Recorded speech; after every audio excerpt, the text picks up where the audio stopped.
Okay, today is December 22nd, 2021, and I am right around the corner from Burger King off of the Moosic exit off 81 in Pennsylvania. I am meeting a gentleman by the name of... I have been speaking to this gentleman back and forth on the phone, through email, through the internet for the past couple of weeks. And I am buying from him 6 corn snakes. There's a special one that has a genetic trait that has a link to, and he is a retired biology teacher. He is teaching me and spending some time with me and going over some of the genetics of snakes. The colors, the patterns, if you were to pair this one with this one, what kind of babies would you have, all that kind of really cool stuff. I am picking up 6 corn snakes from him today. Very excited, and I'm just like 2 minutes around the corner from where we're going to meet. I have my 2 snakes with me. I have my albino corn snake, not a corn snake, albino California king snake, and I also have my Pueblan milk snake, and is graciously going to tell me the sex of those 2 snakes so I can figure out what I'm going to be able to pair them with down the road to be able to potentially breed. I actually found on Morph Market, which is a platform for selling and trading and buying snakes and reptiles. I saw one absolutely gorgeous corn snake on there. I contacted him, talked to him. There's a really cool link between him and the genetic trait of that specific corn snake called Tessera. Or Tessera, I'm going to call it Tessera. And I asked him, how do you pronounce it? He said, whatever you want to, however you want to say it. So hopefully I'll get a little bit of footage of the story behind that with, and hopefully he'll allow me to record some of his the vast amount of questions that I have for him. So anyway, I appreciate you coming along for the ride. Hopefully we can learn together, and I literally feel like I'm a 14-year-old kid again wanting to learn magic. It's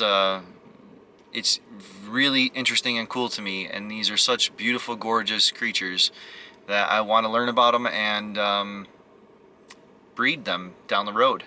So the ones I'm picking up today, he kind of matched together some really cool genetics of what will potentially come from the babies of these ones, and the pairs I'm getting are going to be hopefully bred in 2024. So it's going to be a long process, a long learning process. I don't expect to ever learn everything, no matter what, but hopefully can give us some information today, and we can spend some time with a really cool dude that's done all kinds of stuff. So yeah, thanks for coming along. Alright, so I'm here at Burger King, and the gentleman that I met with, I actually preferred not to be on video.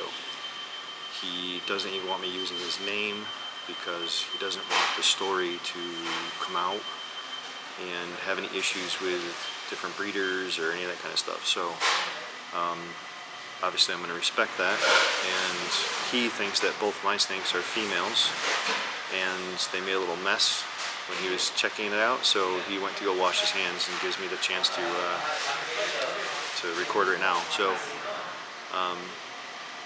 yeah, so I'm going to keep recording, and everything you're going to hear is coming from him, but it's not going to show his face or his name. So it's facing me. Okay. This first snake that you bought is an Amel reverse Ocatee Tessera. She came from an extreme Tessera male. What my friend and I stumbled onto back in 2007, I think it was a snake that was supposed to be a motley, which means that it can take very different appearances, one of which could be partially striped. He had a baby that he produced that was totally striped, and I commented to him about how cool this was to have a whole stripe the whole way. So what I wanted to do was get it into the Okatee morph, because that has such rich red and then dark black edging along the blotches. Okay. So I thought it would be cool to have a red striped snake with black along the edging of the stripes as a motley. Well, what we produced 3 snakes that were undoubtedly different looking from a normal motley. So I put them on kingsnake.com as motley striped corn snakes.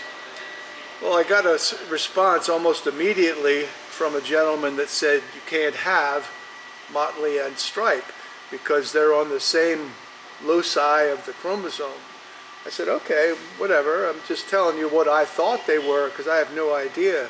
He said, well, they're interesting, you know, because they have the darker color that a motley would not really have. So, okay, I'll take them. I advertised them as 1 male and 2 females. What it turned out to be was 2 males and 1 female. And he wasn't upset though, because he had a friend by the name of Don Soderberg who owns South Mountain Reptiles, and Don agreed to buy one from him just to see if he could figure out what it was. Well, the first time the snake was old enough to breed, he bred it to several females, and each clutch produced this, what I called motley stripe. It was in a normal color though, but it looked like an Okatee, but with stripes and still retained the black. So it was odd. So this guy is a professional, so he went through the steps of figuring it out and found out that it's the one and only trait in corn snakes that is an incomplete dominant trait, meaning that you only need to get one of the 2 genes from either parent to produce that pattern change. Normally, pattern changes like motley, each parent has to be carrying the trait, so the recessive shows up then in a baby.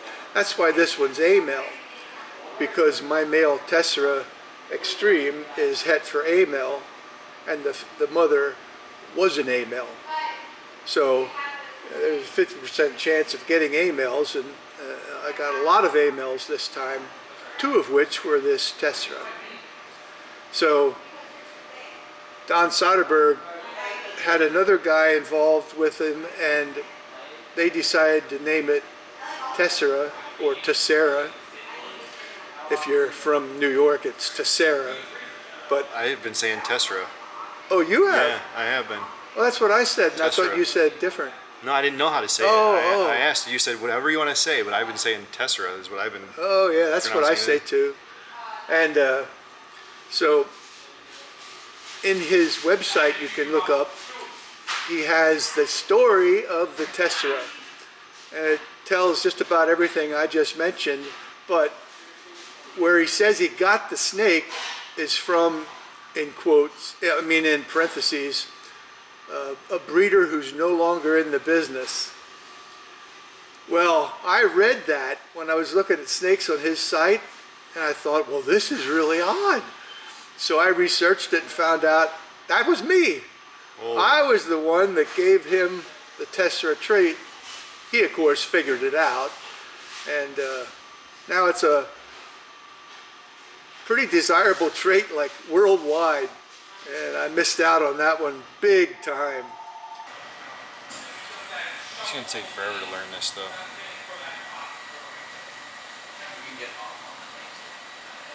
There, that's what that's like the snake I sent him. That's the way it started right there. Wow. See how a motley would not have that black in there. It would just be faded colors. It would have could have the same pattern, but it would be faded colors. So he saw that black in there and went, Well, yeah, I knew it Can't- was different, but I just didn't know what to call it, so I called it Yeah. what I thought I was producing, Motley Stripe. Because the female was a Motley.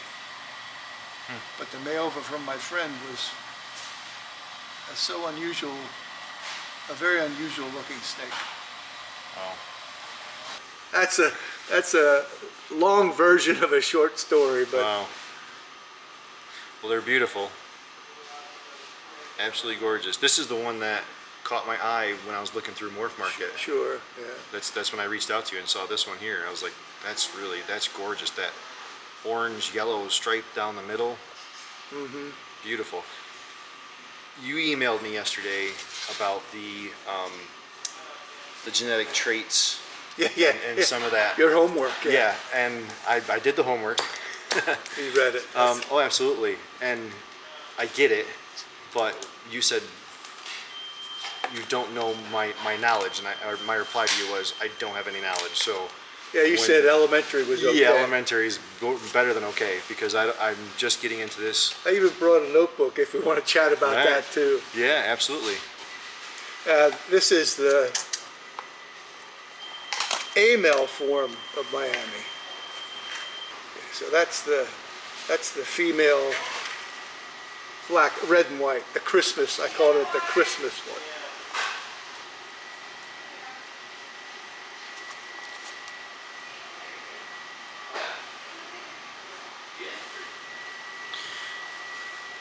So far, so good with handling them, huh? Oh yeah. So this is the That's a female normal from the Miami. okay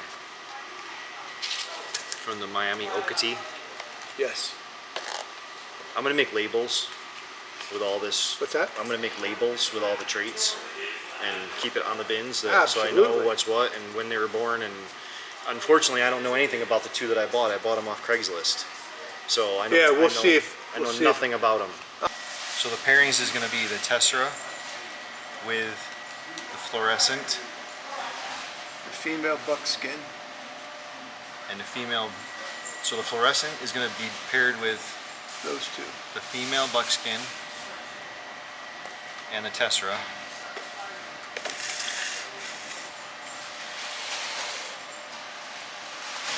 Female red and white.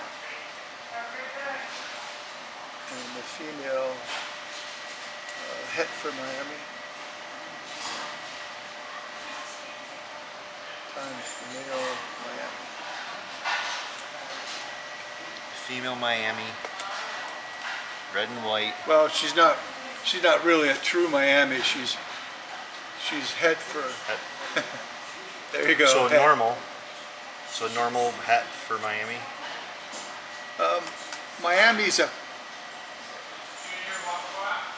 Miami's not actually a trait, rather than a color form. Okay. So to get Miami's, you have to take one that came from Miami times a Miami. So Okay. they should produce like 50% that look like that, Gotcha. which when they grow up are usually pretty awesome. Silver with red blotches. All right. So I got two studs and I'm gonna Four take care of dames. 4 dames. Cool beans.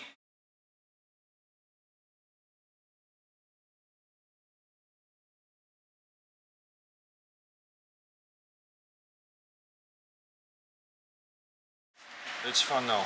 New experiences in life, you know. But you can keep them in the front seat and keep altering which one you look at. That's Yeah. when I come home from a show or something. I'm always doing that. How you said you were 11 when you started doing this stuff? What? You were 11 when you got into it? Probably before then, because my friend caught a garter snake and I thought it was so cool. And I know it was in elementary school, probably 5th grade, could have been 10. Huh. But my mom, who was a teacher, my dad was a blinded veteran. When he was a kid, he and his brothers were wild. And they went camping all the time. He had rattlesnake skin on a board, you know, and all that Yeah. kind of stuff. And when we would go on vacations, which was not to my liking, like we drove out to the West Coast, flew to Hawaii, drove back. I mean, for them it was a great vacation. For me it was 4 weeks that I missed being at home with my friends in the summer. Yeah. But I was always looking for stuff. In Hawaii, I'd caught a lizard. It escaped in the elevator. We always wondered who actually ever found that. And yeah, it's been fun. I was driving through Texas doing magic shows, and I went to the Freer Rattlesnake Roundup.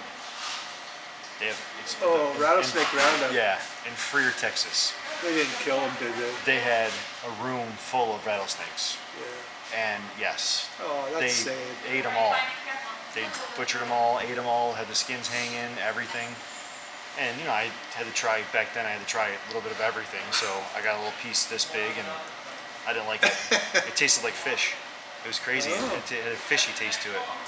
So I'm driving through Texas, and you can see, 20 miles away, you can see because it's Straight. just flat.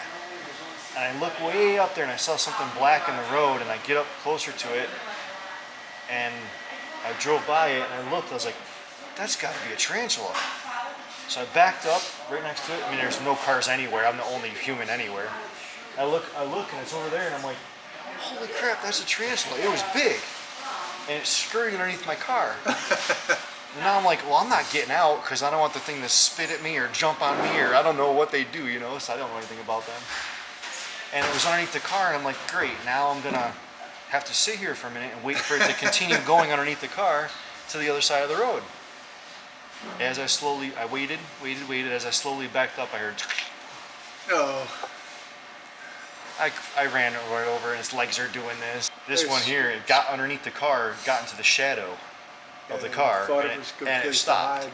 Yeah. Meanwhile, I backed up and just backed up right over the top of Yeah. it. I felt so bad, but I'm like, life experience, you know? Don't let it crawl underneath your car. But I wasn't getting out to go look at it. I was riding my mountain bike around at the hotel, and I saw a bunch of them running around. And the guys were like, "Don't kill it! Don't kill it! They eat all the bad scorpions." And I said, "I'm not going to kill it. I just want to look at it." I said, "Yeah, well, don't get too close because they move fast." I was like, "Okay." So yeah, the snake stuff. I started watching videos on YouTube, and there was a guy that was live feeding his ball pythons. I started watching those videos, and then I started watching more snake videos, and then Snake Discovery, that young couple that's on, it's called Snake Discovery. They have like Never even saw that. 2 or 3 million subscribers on YouTube. They have videos of everything. They have every kind of snake you could think of. And she goes into the genetics. She goes into, like, it's a great channel, Snake Discovery.